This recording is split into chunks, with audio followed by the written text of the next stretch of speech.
Hello साथियों, मैं Ajay sir आप सभी का स्वागत करता हूं आपके अपने परिवार उन्नति ऑनलाइन में। साथियों, आज से हम लोग ज्योग्राफी की क्लास शुरू करेंगे और ये क्लासेस आपको मॉर्निंग में 5 बजे प्रतिदिन मिलेंगी। ठीक है, तो आप सभी से उम्मीद है कि आप सभी लोग इसे अच्छे से सपोर्ट करेंगे, प्यार देंगे। और दूसरी बात, ये सब तो अलग की बात है, आप लोग इसकी नोट्स अच्छे से बनाते रहिएगा और इसका जो नोट्स बनाएंगे उसका रिवीजन आप बेहतरीन तरीके से करते रहिएगा। मैं पूरे विस्तार से पढ़ाऊंगा और बेहतरीन तरीके से पढ़ाने का प्रयास करूंगा कि आपका ना कोई बिंदु छूटे और ना ही कोई बिंदु ऐसा रहे जो पेपर में कहीं से भी पूछा जाए तो आप उसका जवाब अच्छे से दे सकें। ठीक है ना, तो मैं क्लास में याद कराने की भी कोशिश करूंगा। ठीक है ना, तो चलिए सबसे पहले हम लोग शुरू करते हैं आज से भारत का भूगोल। तो बेटा, भारत के भूगोल में कुछ बातें बड़ी इंपॉर्टेंट होती हैं, जो बेसिक बातें होती हैं, यहाँ से जरूर प्रश्न पूछा जाता है। सबसे पहले भारत का दक्षिणतम से लेके उत्तरतम बिंदु तक की बात करेंगे, फिर उसके बाद पश्चिम बिंदु से लेके पूर्व के बिंदु की बात करेंगे हम लोग। ठीक है ना, तो ये बेटा यही होता है भारत का विस्तार। उसके बाद फिर इसके बाद हम लोग बात करेंगे इसके स्थलीय सीमा की बात करेंगे और फिर उसके बाद इसके तटीय सीमा की बात करेंगे। स्थलीय सीमा में कितने देश निवास करते हैं इसके पड़ोसी, और जलीय तटीय सीमा के साथ में कितने देश इसके साथ में साझा करते हैं सीमा। ठीक है ना, तो इन सब बातों पे पहले शुरुआती बेसिक चीज़ों पे चर्चा करेंगे, फिर धीरे धीरे हम लोग पहुंचेंगे आगे भारत के अंदरूनी हिस्सों पे। ठीक है ना, इसके अंदर के बारे में पढ़ेंगे, जैसे कि यहाँ के मानसून के बारे में पढ़ेंगे, यहाँ के मिट्टियों के बारे में पढ़ेंगे, यहाँ की जो भी चीज़ें हैं इंपॉर्टेंट खनिज वगैरह, इन सभी चीज़ों के बारे में हम लोग चर्चा धीरे धीरे करेंगे। ठीक है ना, तो ये सारी क्लासेस आपको सुबह रोज 5 बजे मिलेंगी। ठीक है ना, तो आप लोग ध्यान दीजिएगा। शुरुआत हम लोग करते हैं। तो बेटा, ये दक्षिणतम बिंदु को पढ़ने से पहले हम लोग जरा ये ग्लोब के बारे में थोड़ा सा ध्यान दे लेते हैं। ठीक है ना, ग्लोब के बारे में ध्यान दे देते हैं। तो बेटा, अगर ग्लोब की हम लोग बात करें तो देखिए, ये थोड़ा सा हमारा अपने हिसाब से बना है भाई, हाथ तंग है हमारा कलम है। आप लोग ये मत सोचना कि सर पृथ्वी तो अंडाकार है और इसको आपने ऐसे बना दिया। बेटा वो थोड़ा समझाने के लिए। ठीक है ना, देखिए ये जो बीच की रेखा है इसे कहते हैं बेटा विषुवत रेखा। इसे क्या कहते हैं? इसे कहते हैं विषुवत रेखा। ठीक है ना, इसे विषुवत रेखा कहते हैं। इसे भूमध्य रेखा भी कहते हैं। इसे क्या कहते हैं? भूमध्य रेखा भी कहते हैं। ठीक है ना, इसे विषुवत रेखा या भूमध्य रेखा भी कहते हैं। ठीक है ना, जो कि कितने पर है? बिल्कुल 0 डिग्री पर है। ठीक है ना, बिल्कुल पृथ्वी के बीचों बीच से खींची गई 0 डिग्री पर। इसके ऊपर जो है ऐसे ही करके ऐसे लाइनें खींची गई हैं जो कि काल्पनिक रेखाएं हैं। इनको कहते हैं अक्षांश रेखाएं। इन्हें क्या कहते हैं बच्चा? इन्हें कहते हैं अक्षांश रेखाएं। ठीक है ना, इन्हें कहते हैं अक्षांश रेखाएं। इसी तरीके इसके नीचे भी ऐसे अक्षांश रेखाएं खींची गई हैं। ठीक है ना, इनको कहते हैं अक्षांश रेखाएं। यहाँ पे है इंग्लैंड का ग्रीनविच, इससे लिया गया है, मतलब ये इंग्लैंड का ग्रीनविच यहाँ पे है, ये बीचों बीच की पृथ्वी से यहाँ से लिया गया ऐसे, और खड़ी लाइनें कुछ ऐसे खींची गई हैं। ठीक है ना, कुछ खड़ी लाइनें ऐसे खींची गई हैं। इन खड़ी लाइनों को कहते हैं देशांतर रेखाएं। इन्हें क्या कहते हैं? इन्हें कहते हैं देशांतर रेखाएं। बेटा ज़्यादा हम नहीं खींचेंगे, नहीं तो हमारा फिर आगे चीज़ें नहीं समझ पाएंगे। इन चीज़ों को धीरे धीरे आप समझते रहिएगा। ठीक है ना, तो जो खड़ी लाइनें हैं इनको कहते हैं देशांतर रेखाएं। ठीक है ना, इन्हें क्या कहते हैं? देशांतर रेखाएं। देशांतर रेखाएं 180 हैं एक तरफ और दूसरी तरफ 180, मिला के कितनी हो जाती हैं? 360 डिग्री। और देशांतर रेखाएं 0 से शुरू होती हैं, यहाँ ध्रुव तक पहुँचने में कितनी लेती हैं? 90 रेखाएं ऊपर हैं, 90 रेखाएं नीचे हैं, तो ये कितनी हो जाती हैं? 180। ठीक है ना, ये कितनी हो जाती हैं? 180। ठीक है, यहाँ पे बेटा बात करें अगर हम लोग अक्षांशीय रेखाओं की, तो एक अक्षांश से दूसरी अक्षांश में पहुँचने के लिए, एक अक्षांश से दूसरी अक्षांश में पहुँचने के लिए जो समय होता है वो कितना लगता है? उसमें लगता है आपका 4 मिनट। ठीक है ना, उसमें लगता है कितना? 4 मिनट। और दूरी कितनी तय करनी पड़ती है? 111 किमी तय करनी पड़ती है। कितनी तय करनी पड़ती है? 111 किलोमीटर की दूरी तय करनी पड़ती है। ठीक है ना, तो ये सब चीज़ों की धीरे धीरे हम लोग चर्चा करेंगे। ये आपके लिए इंपॉर्टेंट फैक्ट हैं, इनको भी आप लोग नोट करते हुए चलेंगे। दूरी कितनी होती है? एक अक्षांश रेखा से दूसरी अक्षांश रेखा की दूरी कितनी होती है? 111 किलोमीटर होती है। ठीक है ना, कितनी होती है? 111 किलोमीटर होती है। ठीक है ना, तो आगे हम लोग बच्चा बात करें इसमें कि अब इसमें हम लोग बात करते हैं। ठीक है ना, तो ये 0 डिग्री पे हो गया आपका अक्षांश रेखा। इससे धीरे धीरे जब हम 1 2 3 करके ऐसे बढ़ेंगे तो जब हमारी शुरुआत होगी 8 डिग्री पर, कितने पे होगी बच्चा? 8 डिग्री पे जब शुरुआत होगी, यानी कि 8वीं डिग्री वाला 8वीं लाइन मिलेगी हमें। कौन सी? 8वीं अक्षांशीय लाइन मिलेगी। तो वहाँ से भारत का विस्तार शुरू हो जाएगा। वहाँ से क्या शुरू हो जाएगा? भारत का विस्तार शुरू हो जाएगा। अगर जो बच्चे नए अभी बिल्कुल शुरुआत कर रहे हैं चीज़ों को, तो बच्चे मैप से हम हर एक चीज़ पढ़ा रहे हैं, तो इसको ध्यान से समझने का प्रयास करो। सपोज करिए ये हमारे पास एक नोट्स है, ठीक है ना, ये हमारी क्या है, पृथ्वी, ठीक है बच्चा, ये क्या है, ये पृथ्वी, ठीक है ना, ये क्या है, ये पृथ्वी है। इस पृथ्वी के एक बीचों बीच से ऐसे लाइन खींच दी गई, समझ में आ रहा है ना बच्चे, ठीक है ना, इस पृथ्वी के बीचों बीच से एक लाइन ऐसे खींच दी गई, इसी लाइन को ही क्या कहा जाता है, विषुवत रेखा कहा जाता है। इसके ऊपर ऐसे ऐसे ऐसे जो लाइनें खींची जाती हैं, इन्हें बच्चा कहते हैं देशांतर रेखाएं, और इनमें जो ऐसे खड़ी रेखाएं ऊपर से नीचे की ओर खींची जाती हैं, तो इन्हें कहते हैं देशांतर रेखाएं, सॉरी इनको अक्षांशीय रेखाएं कहते हैं, जो पट खींची जाती हैं और जो खड़ी होती हैं इनको देशांतर रेखाएं कहते हैं। अब वही बात समझ में, तो पृथ्वी बेटा आपकी ऐसे है, ये जो आप मैप में ऐसे देखते हो तो वो बेटा मैप है, तो मैप तो आप ऐसा ही बनाओगे ना, तो ये ऐसे दिखेगा। तो इन चीज़ों को थोड़ा सा आप गौर से समझने का प्रयास करो, जो बच्चे नए हैं उनको थोड़ा विशेष करके ध्यान देना पड़ रहा है, ठीक है ना। चलिए फिर हम लोग आगे बात करते हैं बच्चा, अगर इतनी बातें आपको समझ में आ गई, ठीक है ना, तो चलिए फिर हम लोग थोड़ा सा आगे बढ़ते हैं।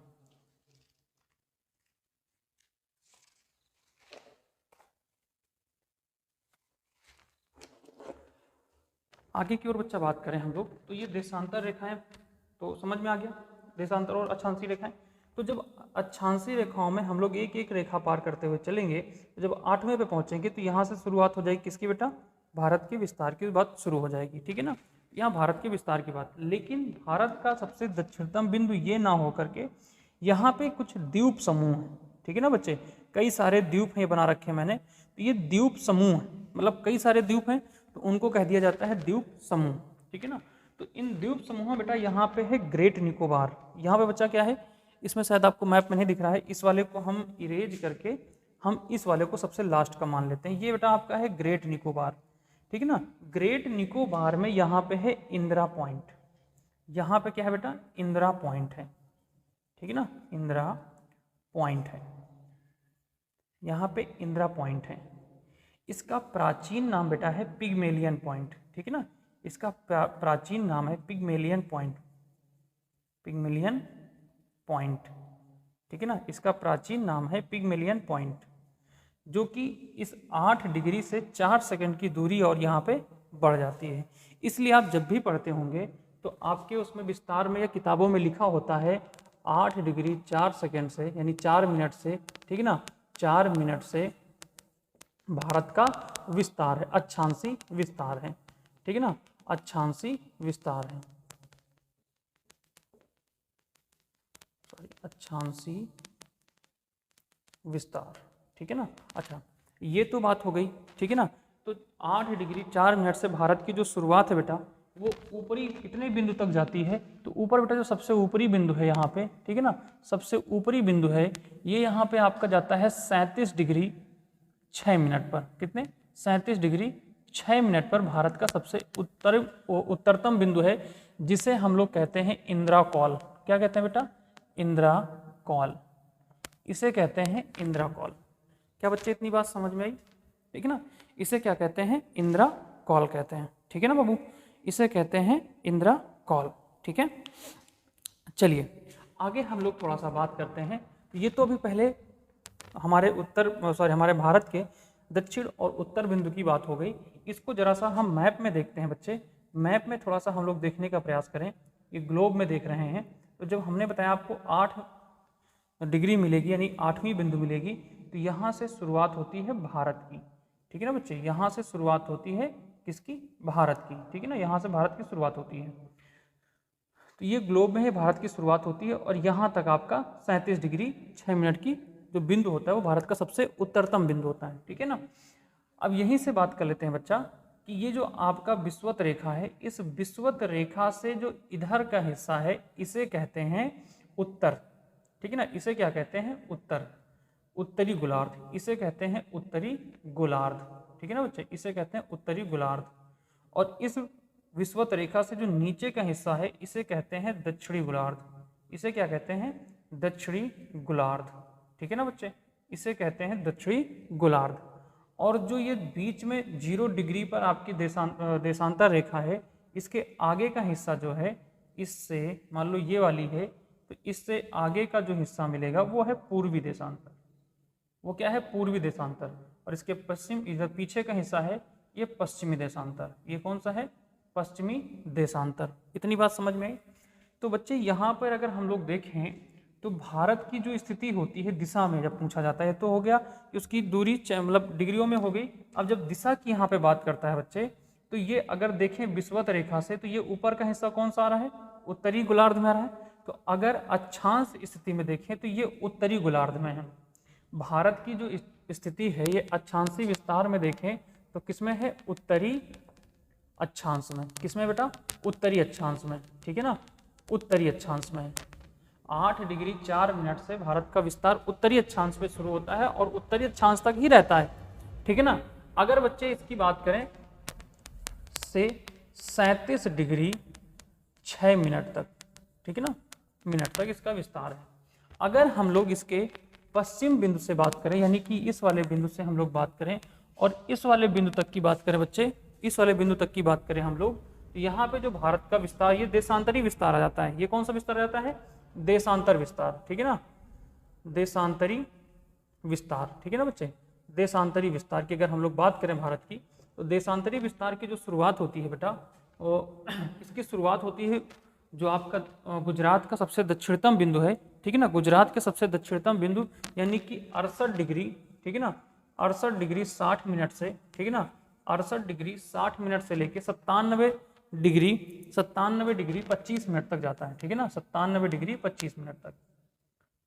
जबकि बेटा ये जो 97 डिग्री के बाद जो मिनट होता है, ये इतना मिनट नहीं होता, क्योंकि एक रेखा को पार करने में 4 मिनट का लगता है। तो ये तो सेकंड का समय होना चाहिए। कितना होता है? सेकंड का समय, लेकिन यहाँ पे बोलेंगे मिनट का समय। ठीक है ना, ये होता है बेटा। अब इसकी बात करें जब देशांतरी स्थिति में देखें तो ये किस स्थिति में आता है? यहाँ से देखेंगे तो इसके इधर आता है ना, तो ये पूर्वी देशांतर में। किस में आता है? पूर्वी देशांतर में। तो जो भारत का देशांतरी विस्तार है तो 68 डिग्री 7 से लेकर 67 डिग्री 25 पूर्वी देशांतर। किसमें आता है बेटा? पूर्वी देशांतर में। ठीक है ना, पूर्वी देशांतर में भारत का विस्तार है। इतनी बात समझ में आई? भारत का जो विस्तार है वो किसमें है? पूर्वी देशांतर में। ठीक है ना, पूर्वी देशांतर में। तो यहीं पे दिया होता है भारत का अक्षांशी विस्तार किसमें है? उत्तरी अक्षांश में है। 8 डिग्री 4 मिनट से लेकर 37 डिग्री 6 मिनट तक है। ठीक है ना, देशांतरी विस्तार 67 डिग्री 60 से लेकर 97 डिग्री 25 मिनट पूर्वी देशांतर में भारत का विस्तार है। यानी कि यहाँ 8 डिग्री 4 मिनट इसका ले लेते हैं अंडमान निकोबार यानी ग्रेट निकोबार का ले लेते हैं, और ये भारत का जो उत्तरतम बिंदु है इंदिरा कॉल, यहाँ तक मिला के अगर देखा जाए तो भारत का 8 डिग्री 4 मिनट से लेके 37 डिग्री 6 मिनट तक ये भारत का देशांतरी विस्तार है। ऐसे ऐसे लाइनें इसमें हैं। ठीक है ना, ये हैं। उसके बाद अगर हम देशांतरी विस्तार की बात करें तो ये बेटा है आपका गुजरात के किबूथ।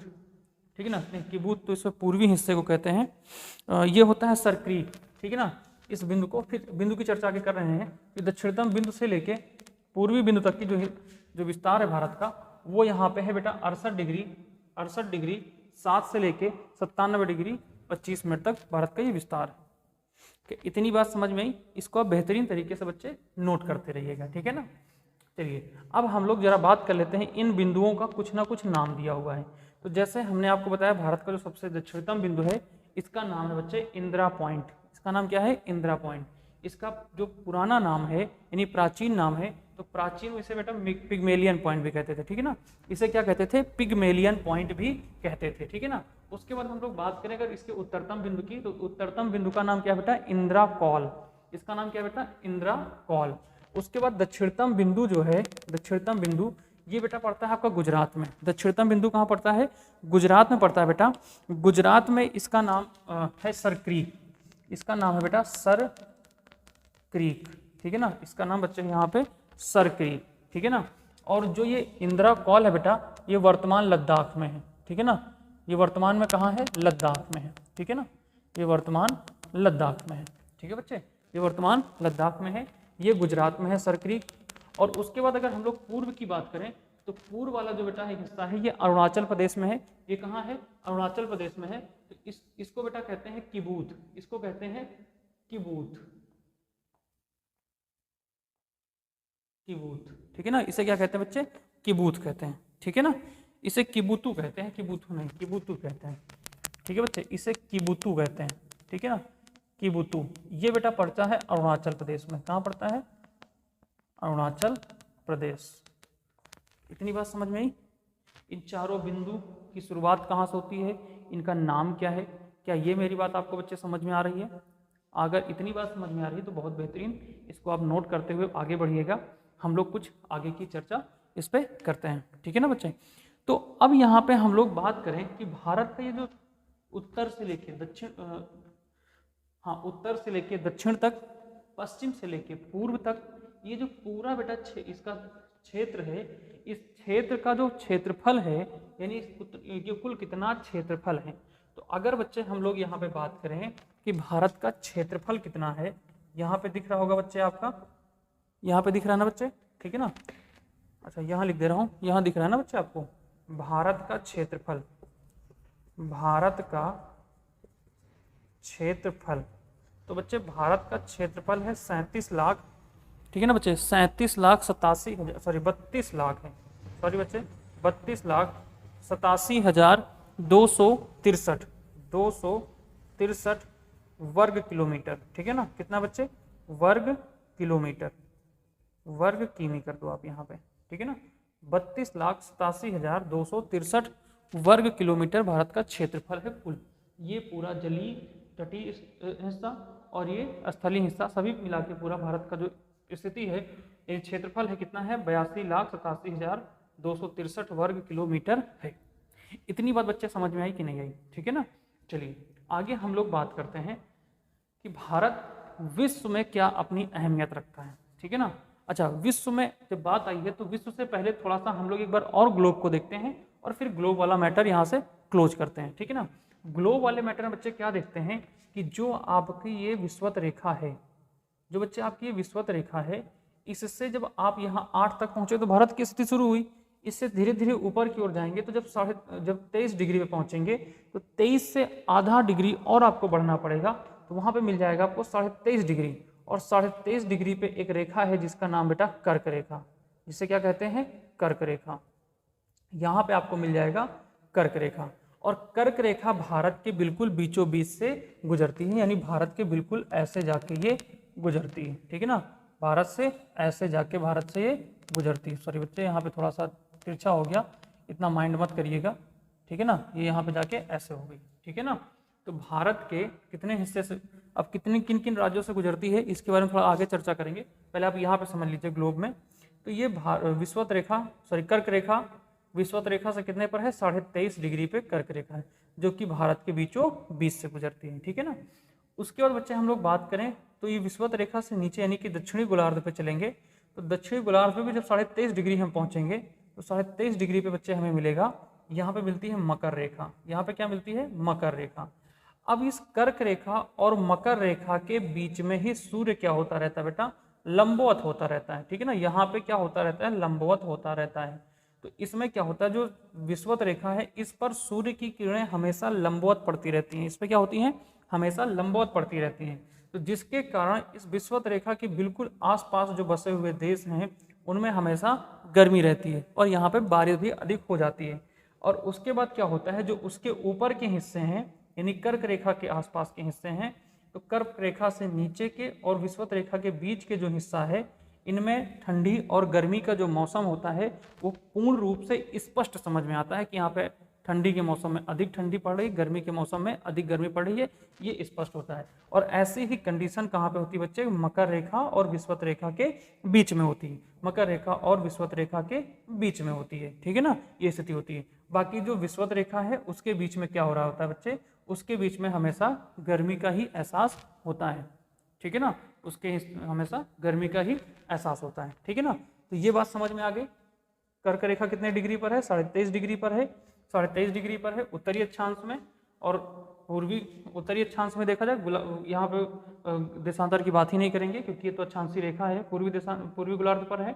मकर रेखा दक्षिणी गोलार्ध पर है, कितने पे? 23.5 डिग्री पर है, ठीक है ना।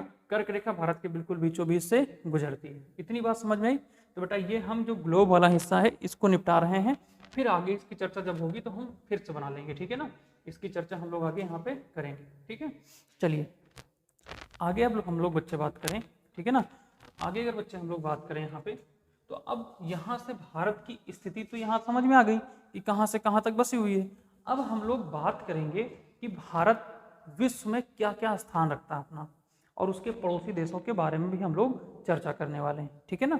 तो बच्चे अगर हम लोग बात करें कि भारत जो है वो विश्व में अगर देखा जाए क्षेत्रफल, अब जब क्षेत्रफल की यहाँ बात ही आ गई है कि क्षेत्रफल भारत का कितना है 32,87,263 वर्ग किलोमीटर है। जब क्षेत्रफल की बात आ गई बच्चे, तो यहाँ पे एक बात और निकल के आती है कि भारत विश्व में क्षेत्रफल में क्या स्थान रखता है।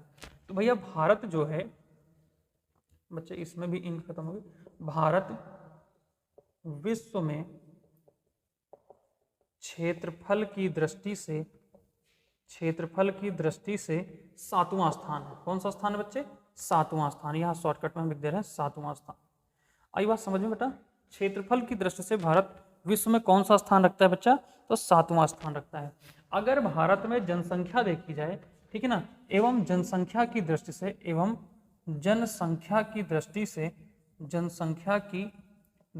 से भारत किस स्थान पर है? तो भारत दूसरे स्थान पर है, ठीक है ना बच्चे। किस स्थान पर है? दूसरे। मतलब भारत में जनसंख्या इतनी है कि आप यहाँ से झोले भर भर के भी ले जाओ तो भी यहाँ पे लोग कम नहीं पड़ेंगे, समझे ना, इतनी यहाँ पे क्या है, जनसंख्या है। हाँ, क्षेत्रफल यहाँ पे कम पड़ जाएगा कि क्षेत्रफल खुद दूसरे सुधार लेना पड़ेगा, लेकिन यहाँ पे बच्चे जनसंख्या इतनी है कि आप यहाँ से झोले भर भर के, टरकन में भर भर के ले जाओगे तब भी कम नहीं पड़ने वाली है, समझे ना। चलिए आगे बात करते हैं बच्चे। विश्व में क्षेत्रफल की दृष्टि से देखें तो भारत का 7वां स्थान है, और जनसंख्या की दृष्टि से देखें तो भारत का दूसरा स्थान है। अब यहीं पे जरा हम बात कर लेते हैं भारत से बड़े, भाई 7वां स्थान भारत का हो गया तो भारत से बड़े 6 देश होंगे, वो 6 देश देख लेते हैं। और जनसंख्या में दूसरा स्थान है तो पहले वाले और बात से कुछ देख लेते हैं जो हमारे एग्जाम में पूछे जाते हैं, ठीक है ना। तो बच्चे इनको हम एक ट्रिक और एक क्रम से बनाने का प्रयास कर रहे हैं, ठीक है ना। तो अगर आप इसकी टिक देखोगे तो एक है रुक, एक सेकेंड जरा थोड़ा सा देखने दीजिएगा।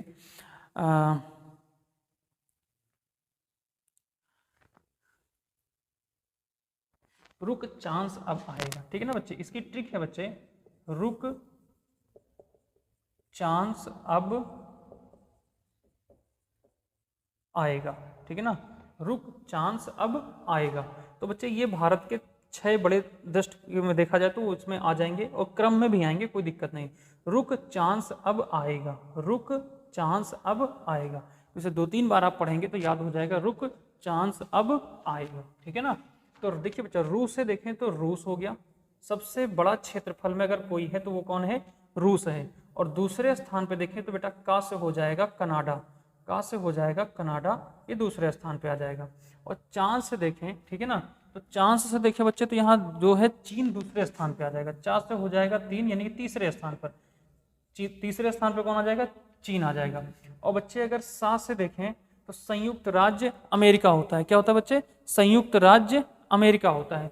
तो अगर आप देखो सा और आ को मिला के देखो तो संयुक्त राज्य अमेरिका, तो यहाँ पे आप ले सकते हो यूएसए या संयुक्त राज्य अमेरिका, हम शॉर्टकट में लिख दे रहे हैं अमेरिका, ठीक है ना, अमेरिका आ जाएगा। और उसके बाद बच्चे देखें तो 1 2 3 4, ठीक है ना, 4 हो गया। और 5वां बच्चे आ जाएगा इसके बाद भारत, हाँ एक सेकेंड, बा है तो बा से बच्चे आ जाएगा ब्राजील, बा से आ जाएगा ब्राजील, ठीक है ना। और इस बड़े वाला आ से आ जाएगा बच्चे ऑस्ट्रेलिया, क्या आ जाएगा? ऑस्ट्रेलिया। तो बच्चे ये भारत से बड़े देश हैं, किसमें? क्षेत्रफल की दृष्टि से ये भारत में 6 बड़े देश हैं। क्या इतनी बात समझ में आई? अब 7वें नंबर पे कौन आ जाएगा बच्चे? 7वें नंबर पे भारत आ जाएगा।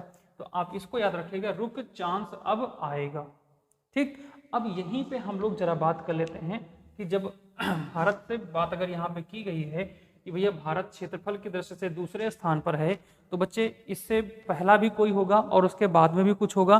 तो हम लोग जनसंख्या में 8 बड़े देशों की बात कर लेते हैं। जनसंख्या में 8 बड़े देश, जनसंख्या में 8 बड़े देश। तो बच्चे ये जनसंख्या में 8 बड़े देशों के लिए हम ट्रिक बना रखे हैं, आप लोग इसमें देखिएगा, इसमें लिखिएगा CIA और IB, CIA और IB ने पकड़ा ने पकड़ा बारूद, ठीक है ना, ये याद रखना। CIA ये होती है बेटा अमेरिका की एक एजेंसी है, ठीक है ना, जैसे भारत की एजेंसी है IB, इंटेलिजेंस ब्यूरो, ठीक है ना, उसी प्रकार ये भी क्या है यहाँ पे USA की जो है एक एजेंसी है, ठीक है ना, खुफिया एजेंसी है। तो ये बेटा ध्यान रखिएगा, ये वहाँ की, तो यानी कि अमेरिका की एजेंसी और भारत की IB ने मिलकर क्या पकड़ा, बारूद पकड़ा, ठीक है ना, बारूद। तो इसमें भी आपके 8 देश शामिल हो जाएंगे, ठीक है ना, इसमें भी वो 8 देश शामिल हो जाएंगे। तो बच्चे इसमें अगर हम लोग बात करें तो C से पहला तो हो जाएगा चीन। चीन बच्चा क्या है, भारत से भी ज़्यादा जनसंख्या है, और ये सारी जनसंख्या की गणना जो की जा रही है 2011 के जनगणना के अनुसार की बात की जा रही है, 2011 के जनगणना की अनुसार की बात की जा रही है। I से बच्चे हो जाएगा इंडिया, I से क्या हो जाएगा बच्चे, इंडिया हो जाएगा। A से बच्चे क्या हो जाएगा, ठीक है ना, A से बच्चे क्या हो जाएगा, तो A से बच्चे हो जाएगा इसमें USA यानी अमेरिका, ठीक है ना, अमेरिका, इससे हो जाएगा अमेरिका, और से कोई मतलब ही नहीं है। फिर I से हो जाएगा इंडोनेशिया, क्या हो जाएगा बच्चे, इंडोनेशिया, ठीक है ना, I से हो जाएगा इंडोनेशिया। और B से बच्चे क्या हो जाएगा, B से बच्चे यहाँ पे हो जाएगा ब्राज़ील, B से हो जाएगा ब्राज़ील, ठीक है ना, B से हो जाएगा ब्राज़ील। और पास से बच्चे हो जाएगा पाकिस्तान, पास से हो जाएगा पाकिस्तान, और बच्चे पास से हो जाएगा पाकिस्तान। उसके बाद बच्चे बाद से हो जाएगा बांग्लादेश, बाद से यहाँ दिख रहा है ना बच्चे, हाँ ठीक है, बाद से हो जाएगा, इसको इरेज करें, बाद से हो जाएगा बांग्लादेश, ठीक है ना बच्चे, बाद से हो जाएगा बांग्लादेश। और रूस से हो जाएगा बच्चे रूस, रूस से क्या हो जाएगा, रूस हो जाएगा, ठीक है ना बच्चे, रूस से हो जाएगा रूस। तो भैया देख लो 1 2 3 4 5 6 7 8 8 देश जनसंख्या के आधार पर हो गए। हमने 2 ट्रिक बताई है। पहली ट्रिक बताई है आपको क्षेत्रफल के आधार पर, उसके लिए मैंने बताई है आपको कि रुक चांस अब आएगा, रुक चांस अब आएगा, ठीक है ना। दूसरे के लिए मैंने जनसंख्या के आधार पर बताई है, इसमें बताया है CIA और IB ने पकड़ा बारूद, CIA और IB ने पकड़ा बारूद। CIA ये अमेरिका की एक एजेंसी है, एक उदाहरण के लिए मैंने लिया है यहाँ पे, मतलब एक एग्जांपल आपको समझाने के लिए लिया है मैंने। तो CIA और IB ने मिलकर पकड़ा बारूद, ठीक है ना। तो ये 8 देश, चीन, India, America, Indonesia, Brazil, Pakistan, Bangladesh और रूस, ये जनसंख्या के दृष्टि से 8 बड़े देश हो गए। और यहाँ पे 7 बड़े देश हम लोग बात कर लेते हैं जनसंख्या के आधार पे, जिनमें हो गया पहला आपका रूस, दूसरे पे कनाडा, तीसरे पे चीन, चौथे पे अमेरिका, पांचवें पे ब्राजील, छठे पे ऑस्ट्रेलिया और सातवें पे भारत। सातवें पे कौन सा है, भारत। क्या बच्चे इतनी बात मेरी समझ में आई आपको कि नहीं आई, ठीक है ना। अगर इतनी बात समझ में आई है तो एक बार थोड़ा पीछे का जो मैटर हो गया है उसको एक बार हम लोग जरा रिवीजन कर लेते हैं, ठीक है ना, एक बार रिवीजन कर लेते हैं। चलिए रिवीजन करने से पहले थोड़ा सा बच्चे 2 बातें हम लोग इसमें और कर लेते हैं, ठीक है ना, 2 बातें हम लोग और कर लेते हैं। 2 बातों में हम लोग ये कर लेते हैं कि भारत जो क्षेत्रफल की दृष्टि है यहाँ पे, ठीक है ना, ये क्षेत्रफल की बात की गई है, तो भारत क्षेत्रफल की दृष्टि से विश्व में कौन सा स्थान प्रतिशत में रखता है। तो प्रतिशत वाली बात बेटा बहुत पूछी जाती है, इसको ध्यान रखना। प्रतिशत में भारत कौन सा स्थान रखता है क्षेत्रफल की दृष्टि से, तो बच्चा विश्व में 2.4% भारत का जो क्षेत्रफल है वो विश्व में 2.4% क्षेत्रफल है। यहाँ पे देखिए हम बात कर लेते हैं क्षेत्रफल में भारत, क्षेत्रफल में भारत का प्रतिशत, ठीक है ना, भारत का प्रतिशत, तो बच्चे 2.4% है पूरे विश्व में, ठीक है ना। विश्व में भारत का 2.4% हिस्सा क्षेत्रफल भारत में है, यानी भारत का क्षेत्रफल कितना है विश्व में 2.4%, मतलब जो पूरा पृथ्वी। अब बच्चे आप थोड़ा कैमरा उधर घुमा नहीं पाएंगे क्योंकि यहाँ पे हमने बगल में वर्ल्ड मैप लगा रखा है, उसको देखेंगे तो उस पूरे वर्ल्ड मैप में जो भारत का यानी जो पृथ्वी पूरी, उस पूरी पृथ्वी में जो भारत का हिस्सा है वो 2.4% है पूरे विश्व का, ठीक है ना। अगर बच्चे यहीं पे हम लोग बात करें जनसंख्या प्रतिशत की, ठीक है ना, जनसंख्या प्रतिशत की अगर हम लोग बात करें यहाँ पे भारत की जनसंख्या प्रतिशत पूरे विश्व में कितना निवास करती है, पूरे विश्व की जनसंख्या के अगर हिसाब से भारत का देखा जाए तो 17.5%, कितना बच्चे 17.5% भारत में निवास करता है। तो इतनी बात बच्चे समझ में आई कि नहीं आई, ठीक है ना। तो इतनी बातों को पहले एक बार हम लोग रिवीजन मारते हैं फिर आगे बढ़ते हैं, ठीक है ना। रिवीजन के आधार पे हम लोग क्या करते हैं, कहते हैं कि भारत का विस्तार कितना शुरू होता है, अक्षांशीय विस्तार की हम लोग बात करें, भारत का अक्षांशीय विस्तार कितना है, तो बच्चे भारत का अक्षांशीय विस्तार है वो 8 डिग्री 4 मिनट से लेकर 37 डिग्री 6 मिनट उत्तरी अक्षांश पर है। अगर हम लोग यहीं पे बच्चे देशांतर की बात करें, अगर हम लोग बच्चे यहाँ पे देशांतर की बात करें तो भारत का जो विस्तार है वो यहाँ पे 68.7 डिग्री से लेके 68.7 डिग्री से लेकर 68 डिग्री 7 मिनट से लेकर 97 डिग्री 2.5 मिनट यानी 25 मिनट तक भारत का देशांतरी विस्तार है, ठीक है ना। अच्छा, यहीं पे हम लोग बात करते हैं भारत के दक्षिणतम बिंदु को क्या कहते हैं, जो कि कहाँ है बच्चे, ग्रेट निकोबार में है। इसको कहते हैं इंदिरा पॉइंट। इसका प्राचीन नाम क्या है, पिग्मेलियन पॉइंट है, ठीक है। उसके बाद अगर हम लोग बात करें भारत के उत्तरतम बिंदु के, तो उत्तरतम बिंदु का नाम है इंदिरा कॉल। ये कहाँ पड़ता है बच्चे, ये पड़ता है लद्दाख में, ठीक है ना। उसके बाद भारत के पश्चिम बिंदु की बात करें तो भारत का पश्चिमी बिंदु पड़ता है गुजरात में, जिसको कहते हैं सरक्रीक। उसके बाद अगर भारत के पूर्वी विस्तार की बात करें तो भारत का पूर्वी जो बिंदु पड़ता है वो पड़ता है बच्चे अरुणाचल प्रदेश में। उसे कहते हैं किबुत, उसे क्या कहते हैं, किबुत कहते हैं, ठीक है ना। उसके बाद अगर बच्चे हम लोग बात करें, भारत के बीचों बीच से कर्क रेखा गुजरती है, जो कि विषुवत रेखा से कितने डिग्री पर है, 23.5 डिग्री पर है। और विषुवत रेखा के दक्षिण में 23.5 डिग्री पर कौन सी है, मकर रेखा है, ठीक है ना। अगर इसके आगे हम लोग बात करें, फिर भारत की बात करते हैं, तो भारत जो है पूरे विश्व में जनसंख्या की दृष्टि से दूसरे स्थान पर है। और क्षेत्रफल के दृष्टि से भारत कितने स्थान पर है बच्चे, तो क्षेत्रफल में भारत का स्थान कौन सा है, तो भारत का 7वां स्थान है, ठीक है ना, भारत का 7वां स्थान है। तो बेटा अगर क्षेत्रफल की दृष्टि से देखा जाए तो इसके लिए मैंने एक टिक बना रखी है, रुक चांस अब आएगा, रुक चांस अब आएगा, जिसमें रा से हो गया रूस, रू से हो गया रूस, का से हो गया कनाडा दूसरे नंबर पे, चा से हो गया चीन तीसरे नंबर पे, सा से हो गया संयुक्त राज्य अमेरिका, सा और आ से संयुक्त राज्य अमेरिका, ये हो गया चौथे नंबर पे। उसके बाद पांचवें पे आ गया ब्राजील, बा से ब्राजील, आ से हो गया ऑस्ट्रेलिया छठे नंबर पे, और सातवें पे हो गया भारत। उसके बाद बच्चे अगर हम लोग बात करें प्रतिशत में भारत का क्षेत्रफल कितना है, तो पूरे विश्व में भारत का क्षेत्रफल 2.4% है। उसके बाद अगर हम लोग बात करें भारत के जनसंख्या के आधार पर, तो जनसंख्या के आधार पर भारत दूसरे स्थान पर है उससे। और भारत मतलब विश्व में 8 बड़े देश जनसंख्या में कौन कौन से हैं, तो बच्चे इसके लिए मैंने एक ट्रिक बना रखी है, CIA और IB ने पकड़ा बारूद, ठीक है ना, मिलकर पकड़ा बारूद।